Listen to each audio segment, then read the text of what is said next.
Hello and welcome to knowledge moon current affair discussion. आज 24 अक्टूबर के दिन हम डिस्कस करेंगे हिंदू और पीआईबी के इंपॉर्टेंट करंट अफेयर्स को। पहली न्यूज़ है नाश्ता अलायंस के बारे में। देखिए, पेरू की जो फेमस नाश्ता अलायंस है वहाँ पर एक लार्ज कैट की इमेज को डिपिक्ट किया गया है ऑन द स्लोप ऑफ ए हिल। नाश्ता अलायंस जो है वो यूनेस्को की वर्ल्ड हेरिटेज साइट में शामिल है, मेनली फॉर जो वहाँ पे डिपिक्शन पाई जाती है लार्ज एनिमल, प्लांट और इमेजिनरी बींग्स की, उसकी वजह से। देखिए, यही इमेज है उस लार्ज कैट की जिसको डिपिक्ट किया गया है इस हिल पे। नाज़का लाइन के बारे में जान लेते हैं। नाज़का लाइन जो है वो एक ग्रुप ऑफ जियोग्लिफ है या लार्ज डिजाइन जिसको ग्राउंड पे क्रिएट किया जाता है बाय यूजिंग लैंडस्केप, जिसमें स्टोन, ग्रेवल, डर्ट और लंबर का यूज किया जाता है। ऐसा बिलीव किया जाता है कि ये जो इमेजेस यहाँ पर डिपिक्ट की जाती है उसका मकसद था वहाँ पर नेचर और उसकी क्वालिटी को शो करना। इसको क्रिएट किया गया था 500 BCE और 500 CE के बीच में।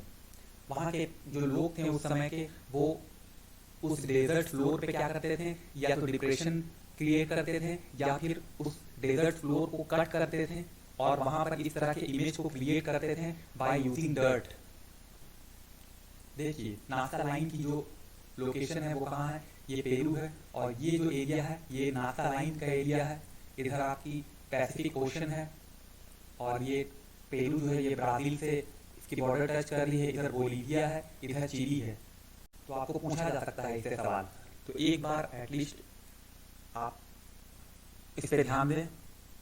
इसके अलावा और भी काफ़ी सारी जो है एनिमल की डिज़ाइन और प्लांट की डिज़ाइन यहाँ देखने को मिली है, जिसमें पेलिकन बर्ड्स की इमेज डिपिक्ट की गई थी। इसके अलावा एंडियन कॉन्डर बर्ड है, हमिंग बर्ड है, मंकी है, तो इन सब की इमेज वहाँ पर डिपिक्ट की गई है।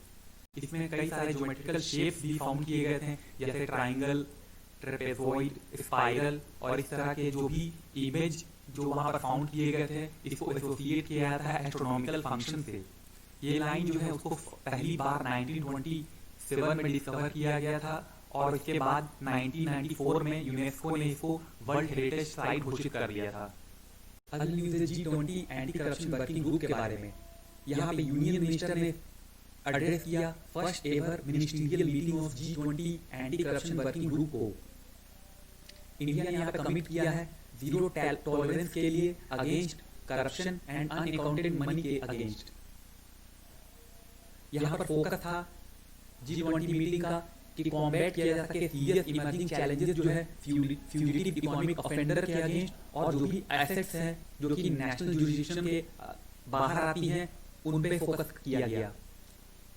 इंडिया के फ्यूजिटिव इकोनॉमिक ऑफेंडर एक्ट 2018 जो है वो अथॉरिटीज को इम्पावर करता है कि वो कॉन्फिस्केट कर सकें प्रॉपर्टी ऑफ इकोनॉमिक ऑफेंडर्स जो कि कंट्री को छोड़ के चले गए हैं, ताकि उनको किसी भी तरह की जो प्रोसिक्यूशन है उसको फेस ना करना पड़े और वो यहाँ पर रिटर्न करने से कंट्री में वो रिफ्यूज करते हैं।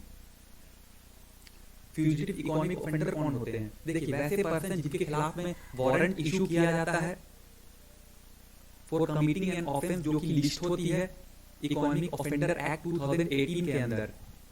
G20 में देखिए कौन कौन से कंट्री शामिल हैं। यहाँ पे Argentina, Australia, Brazil, India, European union और इस तरह से इधर G7 कंट्रीज हैं। बस एक बार आप देख लीजिए। इसके अलावा भी काफ़ी अदर इनिशिएटिव्स भी है इसके अंदर, जैसे यहाँ पर इंडिया के प्रिवेंशन ऑफ करप्शन एक्ट 1988 को अमेंड किया गया 2018 में, और इसमें इंट्रोड्यूस किया गया काफ़ी सारे प्रोविजन को, जिसमें क्रिमिनलाइज किया गया एक्ट ऑफ गिविंग ब्राइब और लेना भी। इसके अलावा जो है इसमें ब्राइब लेना और ब्राइब देना दोनों को यहाँ पर ऑफेंस कहा गया है। इसके अलावा यहाँ पर डेटरेंस क्रिएट करने की बात की गई है by putting an action against those person. ये प्रेजेंट एक्ट जो है वो यहाँ पर चेक करता है करप्शन को बिग प्लेसेस में लाइक कॉर्पोरेट कंपनीज, और उसके अगेंस्ट में जो है यहाँ पर कड़े एक्शन लेने की बात करता है। यहाँ पर गवर्नमेंट का जो कमिटमेंट है कि यहाँ पर ट्रांसपेरेंसी लेके आई जा सके। इसके अलावा इसको और ज़्यादा सिटीजन सेंट्रिक बनाने की बात कही गई है। इसके अलावा जो गवर्नेंस है उसको मोर अकाउंटेबल बनाने की बात भी इसमें शामिल है। इसके अलावा जो लोकपाल है उसके गठन की भी इसमें बात की जा रही है ताकि करप्शन को चेक किया जा सके हायर प्लेसेस पे। G20 anti corruption working group के बारे में जान लेते हैं।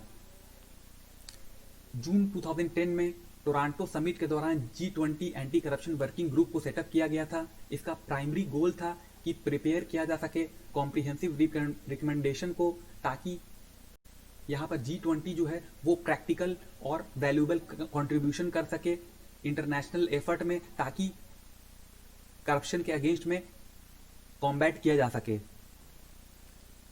ACWG है जो वो लीड करती है G20 के एंटी करप्शन एफर्ट को। इसमें वो कोऑर्डिनेट करती है कलेक्टिव एंड नेशनल एक्शन जो कि उनके मेंबर के द्वारा ली जाती है। ये एक्टिवली वर्क करता है डिफरेंट ग्रुप्स के साथ, जिसमें वर्ल्ड बैंक के ग्रुप शामिल हैं। इसके अलावा OECD, UNODC, IMF, FATF भी शामिल हैं। इसके अलावा सिविल सोसाइटीज भी इसमें शामिल होती है। अगली न्यूज है एंटी टैंक गाइडेड मिसाइल नाग के बारे में। नाग जो कि एक third generation anti tank guided missile है, उसकी जो यूजर ट्रायल है उसको सक्सेसफुली कंप्लीट किया गया पोखरण में। ये मिसाइल अब प्रोडक्शन स्टेज में एंटर करेगी। इस मिसाइल को लॉन्च किया गया है नाग मिसाइल करियर नमिका के द्वारा, जो कि एक modified BMP infantry combat vehicle है।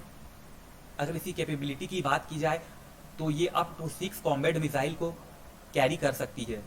हाइलाइट्स क्या है इसकी, देखिए ये मिसाइल जो है उसको प्रोड्यूस किया गया है defence PSU Bharat limited BDL के द्वारा।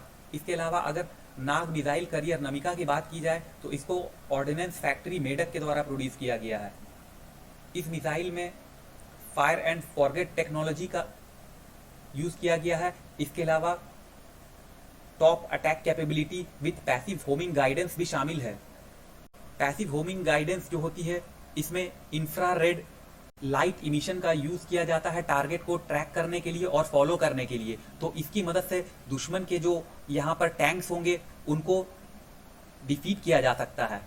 मिसाइल करियर नमिका की बात की जाए तो ये एक Russian origin BMP-2 based system है जिसमें एम्फीबियस कैपेबिलिटी है, यानी कि ये लैंड और वाटर दोनों पे फाइट कर सकती है।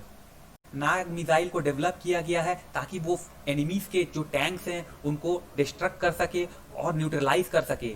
इसके अलावा इसमें नाइट स्ट्राइक कैपेबिलिटी भी शामिल है। इसकी जो रेंज की अगर बात की जाए तो मिनिमम रेंज 500 मीटर है और मैक्सिमम रेंज 4 किलोमीटर है। ये एक third generation fire and forget category system का यूज करती है। इसके अलावा नाग जो है इमेजिंग इंफ्रारेड सीकर का यूज करती है to lock his target before launch. अगली न्यूज है वर्ल्ड ऑस्टियोपोरोसिस डे के बारे में। देखिए 20 अक्टूबर 2020 के दिन वर्ल्ड ऑस्टियोपोरोसिस डे को ऑब्जर्व किया गया। ऑस्टियोपोरोसिस एक तरह की डिजीज है जिसमें जो बोन का लॉस है वो काफी प्रोग्रेसिव होता है। इसके अलावा जो स्केलेटल डिटोरिएशन होती है बोन्स की वो काफी फ्रेजाइल हो जाती है, जिसके वजह से काफी ज्यादा चांसेस होते हैं फ्रैक्चर्स ऑफ बोन या ब्रेकिंग ऑफ बोन के। ऑस्टियोपोरोसिस को पोरस बोन के नाम से भी जाना जाता है। इस तरह की जो डिजीज है वो काफी अननोटिस होती है क्योंकि इसमें जो इनिशियल सिम्टम्स है वो उतने ज्यादा विजिबल नहीं होते हैं। तो जब तक किसी को फ्रैक्चर ना हो, किसी को ये पता नहीं चलता कि वो इस बीमारी से ग्रसित है। प्रिवेंशन क्या हो सकते हैं इसके लिए देखिए अभी तक कोई क्योर नहीं है ऑस्टियोपोरोसिस को के लिए। तो यहाँ पर कुछ स्टेप्स है जिसको शामिल करके आप इस तरह की बीमारी को प्रिवेंट कर सकते हैं। इसमें देखिए अगर आपको स्टार्टिंग स्टेज में ही पता चल जाता है तो आप इसको डायग्नोसिस कर सकते हैं। इसके अलावा आप रेगुलर एक्सरसाइज, हेल्दी डाइट को फॉलो करके भी इस तरह की डिजीज से बच सकते हैं और अवॉइड कर सकते हैं इस तरह की डिजीज को in later stage of your life. क्या वजह है, क्या कॉज है ऑस्टियोपोरोसिस की? देखिए अभी तक कोई भी एग्जैक्ट मेडिकल कॉज का पता नहीं है कि इस तरह की डिजीज जो है उसका क्या कॉज है, लेकिन बहुत सारे फैक्टर हैं जिसके वजह से ये मे भी पॉसिबल है कि इस तरह की जो डिजीज है वो हो सकती है। देखिए 35 की जो एज होती है उसके बाद से है जो बोन का लॉस होता है वो काफी यूजुअल होता है हर इंसान के साथ। तो जैसे जैसे हमारी एज बढ़ती जाती है हमारा बोन का जो लॉस होता है वो भी होता है और नई जो बोन की ग्रोथ है वो भी होती है। लेकिन जब ऑस्टियोपोरोसिस हो जाता है तो उस केस में क्या होता है, जो नई बोन की जो ग्रोथ है वो वहां पर रुक जाती है, तो जिसके वजह से जो बोन डैमेज हो रहे हैं या लॉस हो रहे हैं वो डेटेरिएट होते जाते हैं। तो ये काफी चिंता का विषय होता है। इसके अलावा अगर देखा जाए तो अगर किसी की फैमिली हिस्ट्री है फ्रैक्चर की, या किसी की बॉडी काफी स्मॉल है, सिलेंडर बॉडी है या फेयर स्किन है, इसके अलावा अगर कॉकेशियन या एशियन बैकग्राउंड के पीपल हैं तो उनको भी इस तरह की बीमारी का रिस्क काफी ज्यादा देखा जाता है। इसके अलावा न्यूट्रिशन और लाइफ स्टाइल भी काफी जिम्मेदार है। देखिए आजकल की लाइफ में हमारी जो डाइट है वो काफी पुअर हो गई है, हमारी जो न्यूट्रिशन है काफी खराब हो चुकी है। तो हमें यहाँ पे चाहिए कि हम जो लो कैल्शियम डाइट है उससे बाहर आए और हाई कैल्शियम डाइट को लें। इसके अलावा जो बॉडी वेट है उसको भी हम फिट लेवल पे रखें। इसके अलावा जो हमारी लाइफ स्टाइल है, स्मोकिंग और एक्सेसिव एल्कोहल के यूज को हमें यहाँ पर रोकना होगा अगर इस तरह की बीमारी से बचना है तो। देखिए हेल्दी बोन में क्या होता है, देखिए ये पोर्स जो हैं वो काफी कम दिख रहे हैं, जबकि आप यहाँ देखिए ऑस्टियोपोरोसिस के केस में काफी ज्यादा गैप बन गए हैं। तो यहाँ पर जो होल क्रिएट हो जाता है जिसकी वजह से जो बोन्स होती है उसको ब्रेक होने का या डैमेज होने का खतरा ज्यादा हो जाता है। देखिए कुछ मेडिकेशंस भी ऐसे होते हैं जिसकी वजह से कहा जाता है कि ऑस्टियोपोरोसिस के होने का खतरा बढ़ जाता है। जैसे कि बहुत सारे लोग स्टेरॉइड्स का यूज करते हैं जो कि काफी डेंजरस होता है। इसके अलावा अगर किसी इंसान को थायराइड की प्रॉब्लम है तो भी इस तरह की डिजीज से वो इफेक्टेड हो सकते हैं।